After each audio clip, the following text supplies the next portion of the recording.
परिवहन विभाग बिहार सरकार के द्वारा पंचायत स्तर पे जो भी ई रिक्शा होती है उस पे खरीदने पे जो है सब्सिडी देने के लिए ऑनलाइन जो आवेदन है उसको शुरू कर दिया गया है। इसके साथ ही साथ प्रखंड स्तर पे अगर आप एम्बुलेंस खरीदना चाहते हैं तो उस पे भी सरकार यहाँ पे आपको सब्सिडी देने जा रही है। सब्सिडी की बात करें तो लगभग जो है 70,000 रुपया जो है आपको ई रिक्शा पे देखने को मिल जाएगा, और बाकी आप एम्बुलेंस खरीदते हैं तो आपको जो है 2 लाख रुपए तक का जो सब्सिडी है यहाँ पे सरकार देने जा रही है। इसका जो आवेदन है ना 24-25 के लिए शुरू कर दिए गए हैं। इस वीडियो में बताएंगे कैसे जो है फॉर्म को भरना है, स्टेप बाय स्टेप जानकारी आपको देने जा रहे हैं। इसके साथ ही साथ इस योजना के तहत जो है किसको बेनिफिट मिलेगा, कौन लोग जो है फॉर्म को भर सकते हैं, आपके पास कौन कौन से डॉक्यूमेंट होनी चाहिए, पूरी जानकारी जो हमने इस वीडियो में कवर करने की कोशिश किया हुआ है। तो प्लीज वीडियो शुरू से अंत तक लेकर जरूर देखेंगे, और वीडियो थोड़ा सा भी अच्छा लगे तो प्लीज वीडियो को लाइक जरूर करेंगे। ये मेरे पास जो है ऑफिशियल यहाँ पे नोटिस है जो कि परिवहन विभाग के द्वारा इसको जारी किया गया है मुख्यमंत्री ग्राम परिवहन योजना को लेकर। इससे पहले जो है प्रखंड परिवहन योजना की जानकारी हमने आपको दिया था, जिसमें मिनी बस जो है खरीदने पे आपको सब्सिडी दिया गया, मतलब उसके लिए आवेदन लिया गया है। लेकिन ये जो है मुख्यमंत्री ग्राम परिवहन योजना है, ठीक है। इसमें जो है 11वां चरण के तहत जो है आपका फॉर्म यहाँ पे शुरू किया गया है, जिसमें जो भी आबादी है गाँव के उनको जो है शहरों तक पहुँचाने की जो सुविधा है ना, आपको यहाँ पे ग्राम जो परिवहन योजना है ग्राम स्थल होता है उसके माध्यम से आपको यहाँ पे करने पर जो है सब्सिडी देखने को मिलेगा। अभी आप सभी को पता ही है कि इसमें जो है ई रिक्शा, जैसे कि आप सभी को जानते हैं कि उसको टोटो बोला जाता है, ई रिक्शा बोला जाता है, तो उसका जो है बहुत ज्यादा यहाँ पे परिचालन किया जा रहा है, ठीक है। तो इन्होंने बताया हुआ है कि अगर आप ई रिक्शा खरीदते हैं तो उस पर जो है 50% तक जो है सब्सिडी आपको सरकार देगी। अधिकतम जो है 70,000 रुपये आपका सब्सिडी यहाँ पे ई रिक्शा पे देखने को मिलेगा। और वही आप एम्बुलेंस क्रय करते हैं तो इसमें जो है 50% के हिसाब से आपको जो है 2 लाख रुपए यहाँ पे अनुदान देखने को मिलेगा, ठीक है। तो इसमें जो है देख सकते हैं कि बताया गया है कि बाकी अनुदान की राशि वाहन के खरीद मूल्य के 50% तक की अथवा 1 लाख रुपए होगी। वाहन के खरीद मूल्य से अभिप्राय वाहन का एक्सरे शोरूम मूल्य और तृतीय पक्ष बीमा एवं वाहन टैक्स तीनों को जोड़कर कुल राशि के आधार पे आपको जो है सब्सिडी यहाँ पे दी जाएगी, ठीक है। तो यहाँ पे कंफर्म हो गया कि अगर आप ई रिक्शा खरीदते हैं तो उस पर आपको 17,000 रुपये तक जो है सब्सिडी मिलेगा। अगर आप एम्बुलेंस खरीदते हैं तो आपको जो है 2 लाख रुपए तक का सब्सिडी यहाँ पे देखने को मिलेगा, ठीक है। अब यहाँ पे बताया गया है कि वाहन का प्रकार क्या होगा, तो इन्होंने बताया हुआ है कि इस योजना के तहत 4 सीट से लेकर जो है 10 सीट का जो सवारी वाहन है एवं एम्बुलेंस है उसको योग्य माना जाएगा। ये चीजें आप खरीद सकते हैं, ठीक है। बाकी यहाँ पे अर्हता की हम बात कर लेते हैं कि इसमें अर्हता क्या रखे गए हैं। तो आप यहाँ पे देखेंगे तो बताया गया है कि प्रत्येक पंचायत से 7 योग्य आवेदकों का जो है उपलब्ध रिक्त के अनुसार चयन किया जाएगा। यानी कि प्रत्येक पंचायत से 7 लोगों का जो है सिलेक्शन यहाँ पे किया जाएगा, जिसमें से 4 लाभुक जो है अनुसूचित जाति अनुसूचित जनजाति से रहेंगे, 3 लाभुक जो है अत्यंत पिछड़ा वर्ग से रहेंगे, ठीक है। और प्रति पंचायत अधिकतम जो है 7 लाभुक की सीमा के अंतर्गत प्रति प्रखंड अधिकतम जो है 2 अनुसूचित जाति एवं अनुसूचित जनजाति अत्यंत पिछड़ा वर्ग लाभुक को उपलब्ध रिक्त के अनुसार एम्बुलेंस के क्रय करने पे अनुदान यहाँ पे देखने को मिलेगा। यानी कि 7 लोगों का सिलेक्शन जो है ई रिक्शा के लिए आपके पंचायत स्तर पे होगा, और इसके अतिरिक्त प्रखंड स्तर पे 2 लोगों का सिलेक्शन होगा, जिसमें से SC ST का 1 होगा और अत्यंत पिछड़ा वर्ग का जो है 1 होगा, ठीक है। तो इस तरह से जो है लोगों का सिलेक्शन होगा। लाभुक का जो उम्र रहेगा कम से कम जो है 21 वर्ष होनी चाहिए, तो आप यहाँ पे फॉर्म को भर सकते हैं। और लाभुक को सरकारी सेवा में नियोजित नहीं होने चाहिए, मतलब कि आप सरकारी सेवा में है या फिर पूर्व में व्यावसायिक वाहन वगैरह के मालिक हैं तो आप यहाँ पे बेनिफिट नहीं ले सकते हैं। किसी पंचायत के लिए लाभ प्राप्त करने हेतु लाभुक को उक्त पंचायत का निवासी होना भी अनिवार्य है। यानी कि जहाँ से आप फॉर्म भरेंगे उसके पंचायत के आप निवासी हैं तो ही फॉर्म को भरेंगे। लाभुक के पास हल्के मोटरयान चालक की जो लाइसेंस है वो भी होनी चाहिए, ठीक है। इन्होंने सभी जानकारी बता दिया हुआ है। डॉक्यूमेंट के रिगार्डिंग हम बात करें तो इन्होंने बताया हुआ है कि आपका जो है जाति प्रमाण पत्र, आवासीय प्रमाण पत्र, शैक्षणिक योग्यता प्रमाण पत्र जिसमें आप 10वीं लगा सकते हैं, और उम्र संबंधित प्रमाण पत्र में आप मैट्रिक का जो सर्टिफिकेट वगैरह होता है, अपना जो जन्म प्रमाण पत्र होता है उसको लगा सकते हैं। बाकी इसका जो आवेदन है ना 28 से लेकर जो है देख सकते हैं कि 27 सितंबर तक किए जाएंगे। यानी कि इसका जो आवेदन है शुरू कर दिए गए हैं। कैसे फॉर्म को भरना है आपको बताएंगे। फिर यहाँ पे प्रखंड स्तर पे जो है जो भी प्राप्त आवेदन होगा उसका कोटिवार जो है वरीयता सूची निर्माण किया जाएगा 28 सितंबर से लेकर 30 सितंबर के बीच में। प्रखंड स्तरीय समिति का बैठक होगा अनुशंसा के लिए 3 अक्टूबर को, और उसके बाद अनुमंडलीय स्तरीय समिति का बैठक जो है 4 अक्टूबर को होगा। चयन सूची का प्रकाशन जो है 5 अक्टूबर को किया जाएगा। इस पे किसी प्रकार की ऑब्जेक्शन है तो 7 अक्टूबर से लेकर 16 अक्टूबर के बीच में कर सकते हैं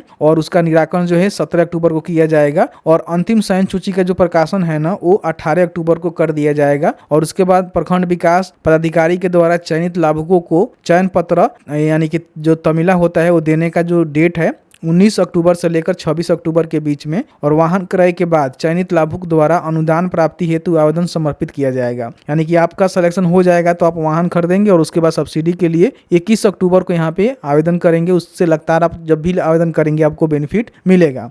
जब भी आप आवेदन करेंगे तो उसके 7 दिन के अंदर जो है आपका जो भी भुगतान है सब्सिडी के आपके खाते में कर दी जाएगी। अब यहाँ पे आप में से काफी सारे लोग कहेंगे कि इसका फॉर्म कैसे भरना है, तो भी बता देते हैं। इसके लिए आपको ट्रांसपोर्ट डिपार्टमेंट का ऑफिशियल पोर्टल है, यहाँ पे आपको आना होगा, जिसका लिंक हमने अपने वेबसाइट का दे दिया हुआ है, जिसमें सभी इन्फॉर्मेशन भी पढ़ सकते हैं, अप्लाई भी कर सकते हैं। ठीक है, तो उस पर क्लिक करके यहाँ पे आइएगा। तो आने के बाद यहाँ पे देखिए प्रखंड योजना का जो है लिंक यहाँ पे आपको देखने को मिलेगा और ग्राम योजना का जो है लिंक यहाँ पे आपको देखने को मिलेगा। तो ग्राम योजना के ही तहत हमें अप्लाई करना है, तो इस पर क्लिक करेंगे। यहाँ पे भी नोटिफिकेशन दिया गया है, जिसको चाहे तो आप यहाँ पे पढ़ सकते हैं। ठीक है, बाकी मैंने जानकारी बता ही दिया हुआ है। अप्लाई करने के लिए क्लिक हियर पर क्लिक करके ओके करेंगे। यहाँ पे अगर आपने पहले से जो है रजिस्ट्रेशन किया हुआ है तो उसी मोबाइल नंबर और पासवर्ड को डालकर यहाँ पे लॉगिन कर सकते हैं। लेकिन अभी तक आपने रजिस्ट्रेशन नहीं किया हुआ है, नए कैंडिडेट है, तो आपको रजिस्टर के बटन पर क्लिक करना है। यहाँ पे अपना मोबाइल नंबर डालेंगे, एक पासवर्ड क्रिएट करेंगे। पासवर्ड एग्जाम्पल के तौर पर आपको बता देते हैं, आपका नाम राम है तो राम में R बड़ा लिखेंगे, कुछ स्पेशल कैरेक्टर लगाएंगे और 1 2 3 4 करके इस तरह से अपना पासवर्ड सेट करेंगे। उसी पासवर्ड को री एंटर करना है। यहाँ पे ईमेल आईडी है तो मेल आईडी डाल सकते हैं, नहीं है तो छोड़ देंगे।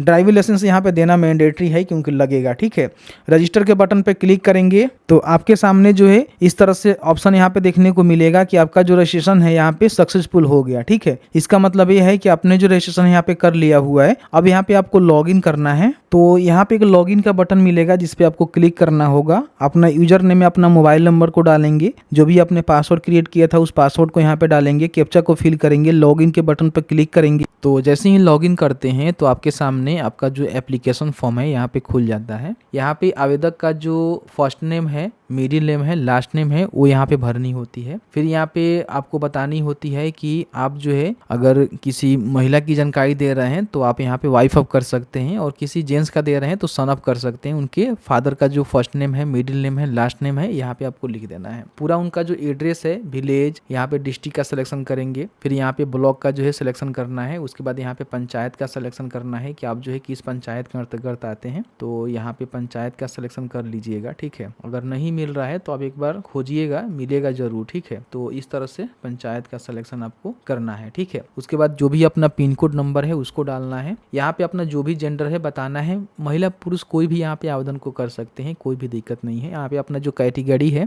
SC ST है, EBC है, इस जनरल को नहीं मिलता है और BC को भी नहीं मिलता है। तो जो भी आपका कैटेगरी है उसका सिलेक्शन करेंगे। फिर यहाँ पे जो भी उनका डेट ऑफ बर्थ है यहाँ पे डाल देंगे, उनका उम्र ऑटोमेटिकली यहाँ पे ले लेगा। यहाँ पे आपको जो है ड्राइविंग लाइसेंस देखने को मिलेगा जो आपने डाला हुआ है। यहाँ पे एम्बुलेंस लेना चाहते हैं या फिर 3 व्हीलर कोई लेना चाहते हैं, मोटर कैप लेना चाहते हैं, मैक्सी कैप लेना चाहते हैं, 8 सीटर, 9 सीटर या फिर 10 सीटर। ठीक है, तो इस तरह से अलग अलग जो है यहाँ पे आपको जानकारी देखने को मिलेगा। तो जैसे कि मान लीजिए आपको ई रिक्शा के लिए फॉर्म भरना है तो 3 व्हीलर कर दीजिएगा। ई रिक्शा जो है 3 व्हीलर ही होता है। मोटर कैब जो कि 6 सीट वाला होता है वो आपको लेना है। इस तरह से जो होती है, जो कि अपने सवारी गाड़ी ही आपको लेना है। ऐसा नहीं है कि आप अपने पर्सनल घूमने के लिए ले सकते हैं, ऐसा नहीं है। मैक्सी कैब भी आप ले सकते हैं जो कि 7 से 12 सीट का होता है। 8 सीटर कोई गाड़ी है वो भी अप्लाई कर सकते हैं। 9 सीटर, 10 सीटर तक यहाँ पे गाड़ी की जो है कैपेसिटी आपको दी गई है। तो मैं यहाँ पे ई रिक्शा के लिए आवेदन करना चाहता हूँ तो इसका सिलेक्शन करूंगा। उसके बाद थोड़ा सा नीचे करेंगे तो यहाँ पे देखेंगे यदि अपना DL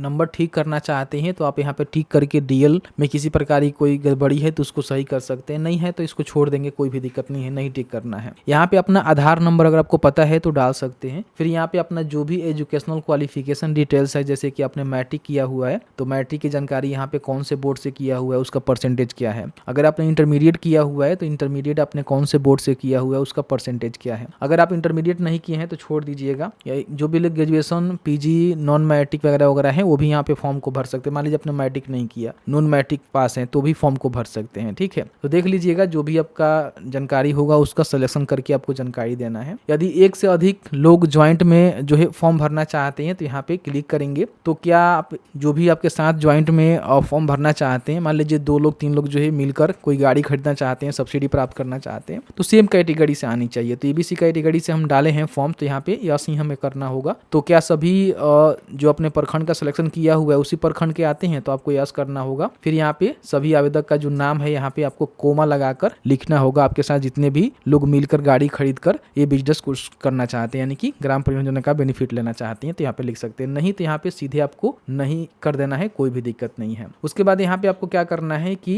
टिक करना है कि मैं सभी जानकारी सही दे रहा हूँ, और उसके बाद सेव एंड नेक्स्ट के बटन पे आपको क्लिक करना है। अब यहाँ पे आपको जो है डॉक्यूमेंट अपलोड करना है, जिसमें देखेंगे तो सभी डॉक्यूमेंट जो है पीडीएफ में आप अपलोड करेंगे। ठीक है, यहाँ पे जेपीजी भी बोला गया है तो जेपीजी में अपलोड कर सकते हैं, देख लीजिएगा। बाकी यहाँ पे जो डॉक्यूमेंट अपलोड करना है तो इसमें सबसे पहले अपना जो एड्रेस प्रूफ है यानी कि निवास प्रमाण पत्र है वो आपको यहाँ पे, जैसे कि वोटर आईडी कार्ड, आधार कार्ड या फिर ड्राइविंग लाइसेंस, कोई भी एक डॉक्यूमेंट आप यहाँ पे दे सकते हैं। जैसे कि मैं वोटर का सिलेक्शन करके यहाँ पे चूज फाइल पर क्लिक करके अपलोड के बटन पर क्लिक करेंगे, अपलोड हो जाएगा। उसके बाद यहाँ पे कैटेगरी प्रूफ यानी कि जाति प्रमाण पत्र, तो कास्ट सर्टिफिकेट ही आपको यहाँ पे अपलोड करना है, इसको भी अपलोड कर देंगे। फिर यहाँ पे बर्थ प्रूफ में आप देखेंगे तो बर्थ सर्टिफिकेट हो गया, मैट्रिक का सर्टिफिकेट हो गया, Aadhaar card, PAN card, driving licence, जो भी आपके पास जानकारी है उसका सिलेक्शन करके इसको अपलोड करेंगे यहाँ पे। फिर यहाँ पे ड्राइविंग लाइसेंस के लिए आपको जो ड्राइविंग लाइसेंस नंबर आपने दिया हुआ है उस ड्राइविंग लाइसेंस को आप यहाँ पे अपलोड करेंगे। और उसके बाद एजुकेशनल क्वालिफिकेशन जो भी आपने डाला हुआ है, जैसे कि मैट्रिक हो गया, इंटरमीडिएट हो गया, ग्रेजुएशन, पीजी हो गया या फिर नॉन मैट्रिक हो गया, तो जो भी आपका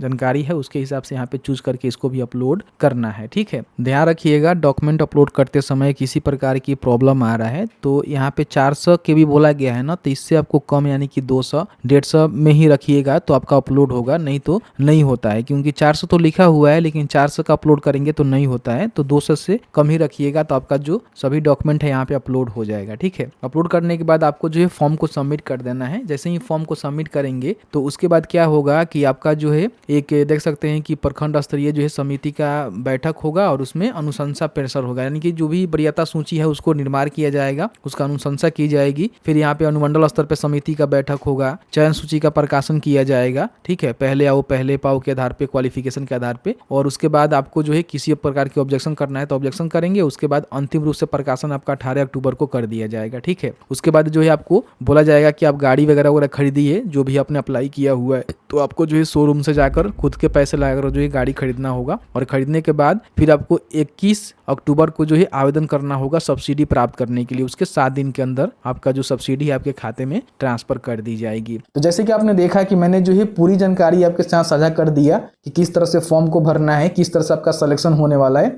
बाकी कोई भी फर्दर अपडेट आएगा उसके लिए हम आपको अपडेट कराते रहेंगे, इसलिए अभी तक आपने उमेश टॉक को सब्सक्राइब नहीं किया हुआ है तो प्लीज सब्सक्राइब कर लीजिए।